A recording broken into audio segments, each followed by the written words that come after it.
আলাইকুম রহমতুল্লাহি ওয়া বারাকাতুহু। ভিডিও বার্তার মাধ্যমে আপনাদের কাছে দাওয়াত পৌঁছাইতেছে। আপনাদের সুপরিচিত আবদুল্লাহপুর তাজউদ্দিন কুরাইশি সিদ্দিকী হাফিজিয়া মাদ্রাসার বাৎসরিক ওয়াজ ও দস্তারবন্দি মাহফিল সময় সকাল 10 ঘটিকা হইতে রাত্রি 11 ঘটিকা পর্যন্ত, অপরদিন বাদ ফজর হইতে সকাল 9 ঘটিকা পর্যন্ত। তারিখ 5 জানুয়ারি 2026 ইংরাজি, রোজ সোমবার। স্থান মাদ্রাসা প্রাঙ্গণ। সভাপতি ওলিয়ে কামিল শাহ সুফি আলহাজ সৈয়দ জুনাইদ আহমদ মদনী সাহেব, উজানডিহি, করিমগঞ্জ। সহসভাপতিবৃন্দ শাহ সুফি আলহাজ সৈয়দ মিসবাহুর রহমান সাহেব, হেজিম আলহাজ হজরত মৌলানা শাহাবুদ্দিন সাহেব, মুহাদ্দিস, মিরাওয়াড়ি জামিউল উলুম ফুরকানিয়া টাইটেল মাদ্রাসা, হাফিজ মৌলানা মাসুক আহমদ সাহেব, প্রধান শিক্ষক, অত্র মাদ্রাসা।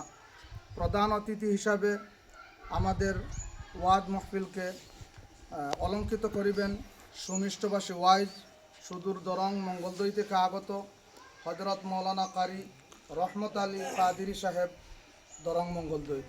বিশেষ অতিথিবৃন্দ আলহাজ হজরত মৌলানা আলী আহমদ সাহেব, প্রধান শিক্ষক, তাহফিজুল কোরআন নুরানি কৌমিয়া মাদ্রাসা। হজরত মৌলানা মুস্তাকিম আহমদ বড়বুইয়া সাহেব, সোনাপুর, কাসার। ওয়াইজ সাহেবান হজরত মৌলানা হুসাইন আহমদ সাহেব, প্রধান শিক্ষক, দারুল উলুম শাহাবাদ, ফকিরবাজার। মৌলানা শাহাবুদ্দিন সাহেব, ইমাম আবদুল্লাপুর শাহী জামে মসজিদ। মৌলানা শামসুল হক সাহেব, মিফতাহুল জান্না মাদ্রাসা, আবদুল্লাপুর। মৌলানা উসুল আহমদ সিদ্দিকী সাহেব, আবদুল্লাপুর। হজরত মৌলানা কামিল আহমদ সিদ্দিকী সাহেব, আবদুল্লাপুর। মৌলানা ফাহাদ আহমদ সাহেব, ইমাম বেড়ারপাট্টা জামে মসজিদ। মৌলানা মুহিবুল আলম সাহেব, ইমাম মধ্য আবদুল্লাপুর জামে মসজিদ।